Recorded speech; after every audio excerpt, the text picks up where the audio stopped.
Good afternoon, welcome to the Flash News. I am Star Smart, and we take a look this afternoon at Netanyahu's red line as US and Iran negotiate. Will Israel strike to stop Iran's nuclear dream? With secret talks underway, Netanyahu demands total dismantlement or threatens actions. Is the world heading towards another Middle East flashpoint? Well, these and many more will be detailed in today's Flash News, coming up right after the break.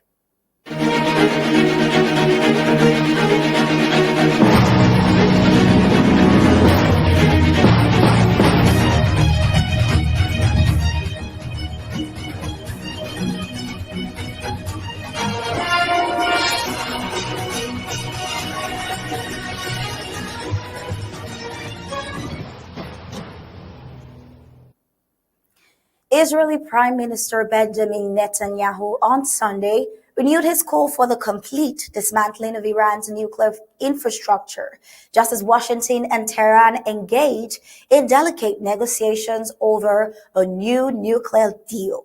Now, while the United States and Iran inch closer to an agreement mediated by Oman, Netanyahu's hardline stance raises questions. Can a compromise be reached that satisfies global security concerns without further destabilizing the Middle East? The United States and Iran have held 3 rounds of indirect talks so far, aiming to craft a deal that would block Tehran from developing nuclear weapons, while offering relief from heavy United States economic sanctions. After meetings in Rome earlier this month, Oman reported the negotiations were progressing towards an accord that would leave Iran completely free of nuclear weapons and sanctions, while preserving its rights to develop peaceful nuclear energy, which is a key demand from Tehran. Speaking in Jerusalem, Netanyahu said the only acceptable agreement would require Iran to dismantle all of the infrastructure tied to nuclear, chemical, biological, and missile programs similar to Libya's disarmament deal with the West in 2003. Now, Israel has long vowed to prevent Iran from becoming a nuclear-armed state, a threat Netanyahu once again stressed. Yet Iran's leadership remains defiant. Iranian Foreign Minister Abbas Araghchi stated on Monday that Tehran would resist any attempts to dictate its policies or sabotage its sovereignty. In a pointed message posted on X, Araghchi accused Netanyahu of trying to brazenly dictate President Trump's diplomatic approach to Iran and warned that any attack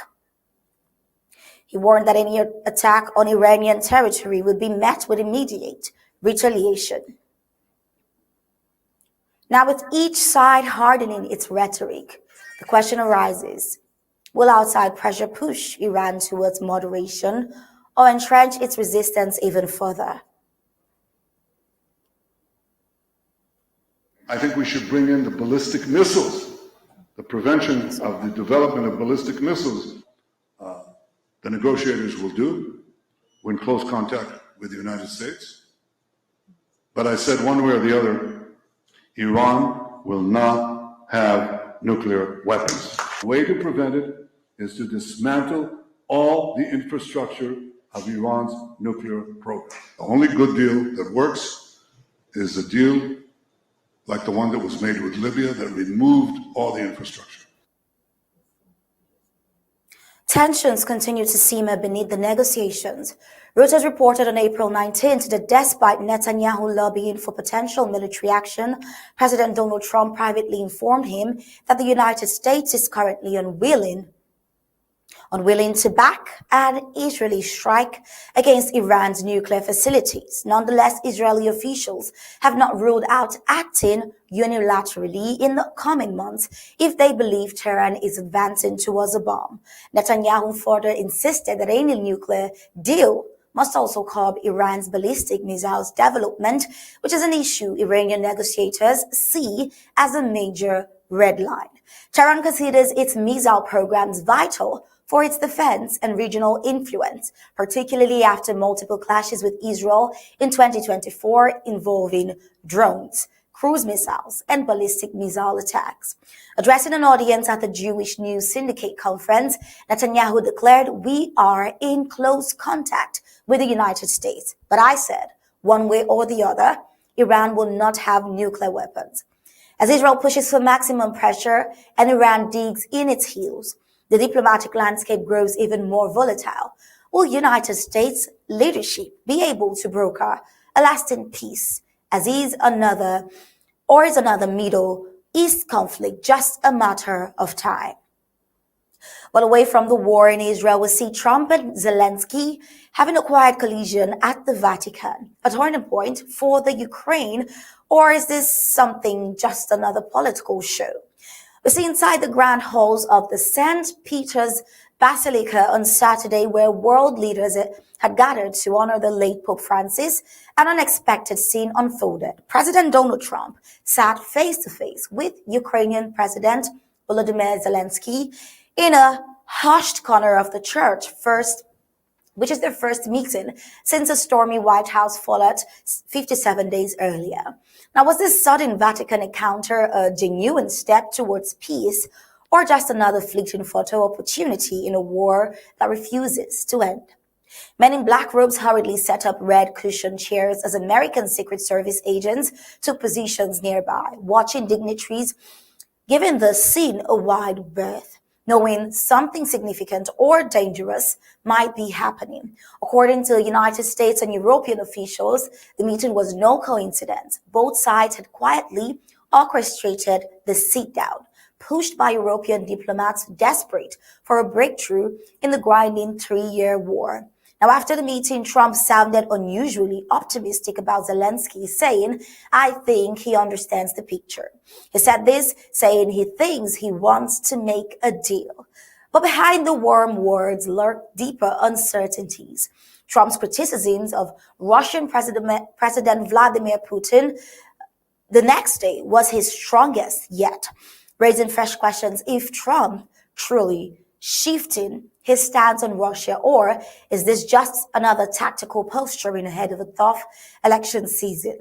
Well, we see that European leaders had been urging Trump and Zelensky to meet, hoping direct dialogue might unlock momentum. Trump returned to Washington promising that a deal is possible as he urges Putin to sign it. Yet observers remain skeptical. Trump's history shows repeated moments where he had echoed Kremlin narratives, leaving doubts about whether this hardline tone will stick. Now, while the Vatican offered an extraordinary backdrop, negotiations unfolding under paintings of biblical peace and substance of the talks remains murky.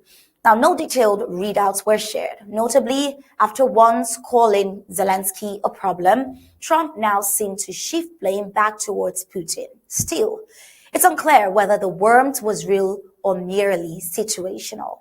Can diplomatic theater inside ancient marble walls translate into real battlefield peace? That is a question we are looking forward to. While the meeting itself was not guaranteed heading into the weekend, Trump had suggested he might avoid any political dealings out of respect for Pope Francis. But once inside the Basilica, chance or clever planning put Trump and Zelensky on the same path. Vatican staff quickly arranged chairs, and French President Emmanuel Macron briefly greeted both men before stepping away, leaving Trump and Zelensky alone to talk privately. Now, according to the United States National Security Advisor, Mike Waltz, the goal was clear: end the war. The thing he was determined to do was to talk to Zelensky face to face and talk about how we're going to get the largest land war in Europe to an end, Waltz said on Fox News. Both sides have to want that, he said. Now, behind closed doors, Trump and Zelensky reportedly discussed more weapons for Ukraine and the future of Crimea, which is a sticking point. Trump later told reporters he was unmoved by arguments over Crimea, saying bluntly, "That's been a long time." Frustration is mounting within Trump's circle. Despite early hopes, the efforts of ending the war has proven harder than expected. Trump admitted being surprised and disappointed when Russia launched missiles attacking on Kyiv during the talks. Now, some advisors are asking a hard question. Is continuing to chase a deal in Ukraine a smart move, Or is it a political trap, wasting United States time and credibility? Adding pressure, Secretary of State Marco Rubio warned that the coming week would be critical in determining a peace deal or moving on. Yet for all the skepticism, the meeting gave some hope that diplomacy might still have a path, at least with Ukraine. Still on the United States, returned to its military, where the United States military announced on Sunday that it will no longer disclose specific details about its ongoing strikes in yet another country, Yemen, citing the need to preserve operational security.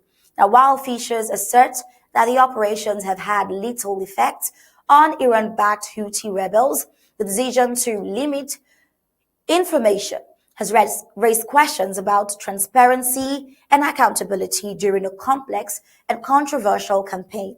Because how can the United States government balance national security with public trust when the costs of war are increasingly under scrutiny? The escalation comes after President Donald Trump, a Republican, ordered a surge in the United States military actions just last month, and his administration insists the strikes will continue until Houthi rebels cease their attacks on Red Sea shipping lanes, a crucial route for global commerce. However, human rights groups and lawmakers are sounding alarms about the human toll, especially after the United States airstrikes reportedly killed 74 people at an oil terminal in mid-April, the deadliest single incident under Trump's intensified operations, according to the Houthi-controlled health ministry. Now, critics from both parties have demanded answers. 3 Democratic senators, including Senator Chris Van Hollen, who sent a letter to Defense Secretary Pete Hegseth last week, urging full disclosure about civilian casualties. Meanwhile, Hegseth faces additional controversy for allegedly discussing the sensitive attack plans over the unsecured messaging app Signal. And in an official statement, we see the United States Central Command defended its approach, saying, to preserve operational security, we have intentionally limited disclosing details of our ongoing or future operations, adding that the strikes are conducted deliberately to minimize risk.